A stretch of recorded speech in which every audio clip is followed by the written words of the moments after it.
Assalamualaikum warahmatullahi wabarakatuh. Halo anak-anak pintar, kembali Pak Yon, wali kelas kalian, menjumpai kalian semua pada kesempatan hari ini melalui media pembelajaran secara online. Bagaimana, masih tetap semangat kan? Ya, bagus. Tetap semangat, jaga kesehatan dan selalu taati perintah kedua orang tua ya. Patuhi juga protokol kesehatan, pakai masker jika keluar ya. Nah, marilah kita awali kegiatan hari ini dengan berdoa ya anak-anakku. Berdoa mulai. Selesai. Nah, anak-anak pintar, Indonesia terdiri atas ribuan suku bangsa yang tersebar di berbagai daerah. Suku bangsa apa saja yang ada di daerahmu? Nah, salah satu suku bangsa di Indonesia adalah suku bangsa Papua. Suku bangsa Papua mayoritas tinggal di Pulau Papua. Ayo mengenal salah satu lagu dari Papua ya. Nah, di buku kalian lihat di halaman 12 ya anak-anakku.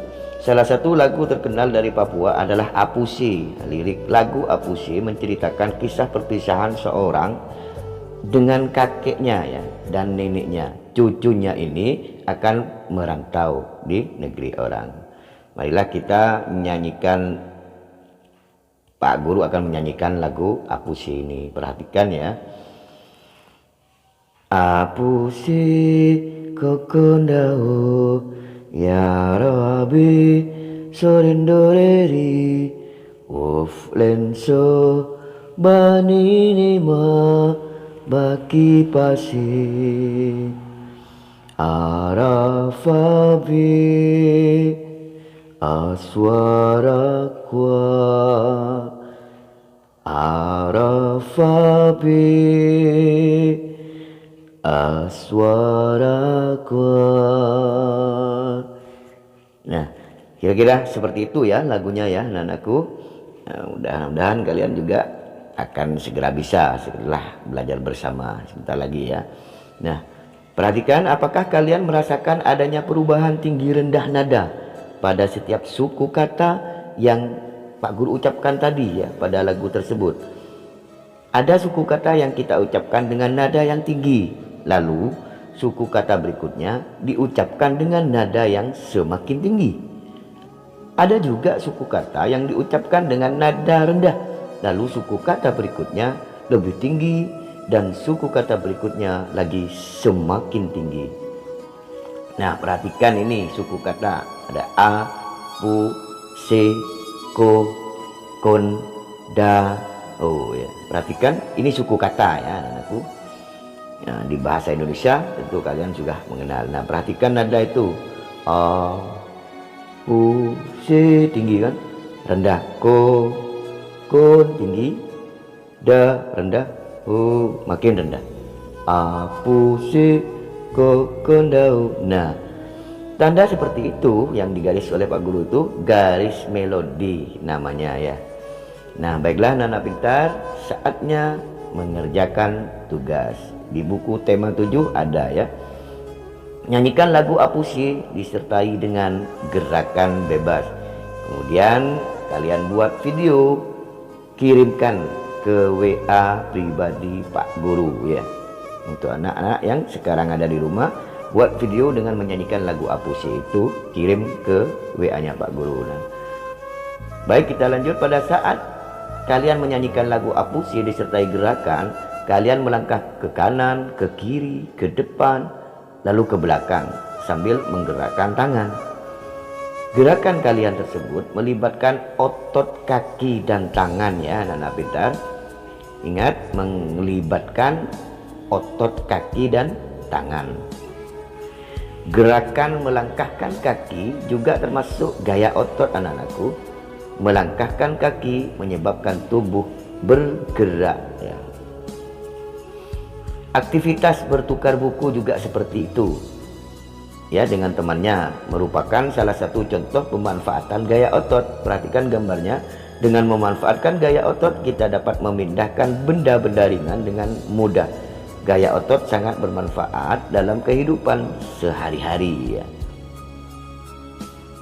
Contoh-contoh pemanfaatan gaya otot dalam kehidupan sehari-hari. Ya, coba kita perhatikan ya. Contohnya apa saja? Seperti sapi ya. Sapi menarik pedati. Pada pembelajaran 1 kan ada gambar sapi yang menarik pedati itu. Ya. Kemudian apa manfaatnya? Manfaatnya adalah memindahkan barang. Seperti berjalan dan berlari ya. Kita berjalan dan berlari. Apa manfaat dari pekerjaan itu? Manfaatnya adalah menggerakkan tubuh ya. Berjalan menggerakkan tubuh dari rumah ke halaman kan, bergerak tubuhnya. Kemudian sekarang pada kegiatan menulis, menyapu dan mengepel. Nah, pada pekerjaan ini apa manfaatnya ya? Dari pekerjaan ini manfaatnya adalah menggerakkan benda. Saat menulis, pensil atau bolpen kita bergerak menulis di halaman-halaman buku ya. Begitu juga pada saat menyapu, menggerakkan sapu, mengepel juga begitu, menggerakkan alat pel tersebut. Nah, baiklah anak-anak pintar, saatnya kalian mengerjakan tugas lagi ya. Setelah tadi video, sekarang ada tugas yang lainnya. Di buku juga ada ya. Tuliskan contoh-contoh lain pemanfaatan gaya otot dalam kehidupan sehari-hari. Nah, apa saja ya contoh-contoh lain pemanfaatan gaya otot ya. Kalian tulis 5 saja ya. Tidak perlu banyak-banyak. Nah, baiklah anak-anak pintar, apakah kalian masih ingat ya, dengan bacaan yang berjudul Suku Bangsa di Indonesia pada pembelajaran pertama? Mari kita coba baca kembali bersama-sama. Perhatikan ya, judulnya Suku Bangsa di Indonesia. Sejak dahulu kala bangsa Indonesia hidup dalam keragaman. Kalimat Bhinneka Tunggal Ika pada lambang negara Garuda Pancasila bukan cuma slogan. Penduduk Indonesia terdiri atas beragam suku bangsa, agama, bahasa, adat, dan budaya, tetapi semua dapat hidup rukun berdampingan. Berdasarkan hasil sensus Badan Pusat Statistik atau BPS tahun 2010, bangsa Indonesia terdiri atas 1331 suku. Berdasarkan sensus itu pula, suku bangsa terbesar adalah suku Jawa yang meliputi 40,2% dari penduduk Indonesia. Suku Jawa ini merupakan gabungan dari suku-suku bangsa di pulau dan suku lainnya. Suku yang paling sedikit jumlahnya adalah suku Nias dengan jumlah 1.041.925 jiwa atau hanya 0,44% dari jumlah penduduk Indonesia. Namun suku-suku Papua yang terdiri atas 466 suku jumlahnya hanya 2.693.630 jiwa atau 1,14% dari jumlah penduduk Indonesia. Sedangkan etnis Tionghoa jumlahnya 2.832.510 jiwa atau 1,2% penduduk Indonesia. Nah, setelah kita baca bersama teks bacaan dengan judul Suku Bangsa di Indonesia di pembelajaran pertama, di buku juga ada. Nah, apa saja yang bisa kita petik dan kita dapatkan ya. Dari bacaan tersebut kalian pasti menemukan berbagai informasi ya anak-anak pintar, baik informasi yang sudah kalian ketahui maupun informasi yang baru kalian ketahui. Sekarang mari kita tuliskan informasi yang kita dapatkan dari bacaan tadi ya. Nah, informasi dari teks Suku Bangsa di Indonesia. Nah, kalian tuliskan ya, teks Suku Bangsa di Indonesia. Di buku juga ada ya. Bentuk seperti ini tuh kalian tulis ya, bentuknya seperti ini ya. Pengetahuan yang didapatkan kalian baca ya. Sejak dahulu kala bangsa Indonesia hidup dalam keragaman, ya kan? Kemudian kalimat Bhinneka Tunggal Ika pada lambang negara Garuda Pancasila bukan slogan semata ya. Kemudian penduduk Indonesia terdiri atas berbagai ragam suku, bangsa, agama, ras, adat, dan budaya, tetapi mereka hidup selalu berdampingan. Nah, berdasarkan teks bacaan ini kita juga bisa mengetahui pengetahuan, yaitu dengan hasil sensus statistik BPS itu tahun 2010, kita mengetahui bahwa pulau terbesar adalah Pulau Jawa dan yang terkecil adalah Pulau Nias. Tanpa terasa kita sudah pada akhir pembelajaran ya anak-anakku.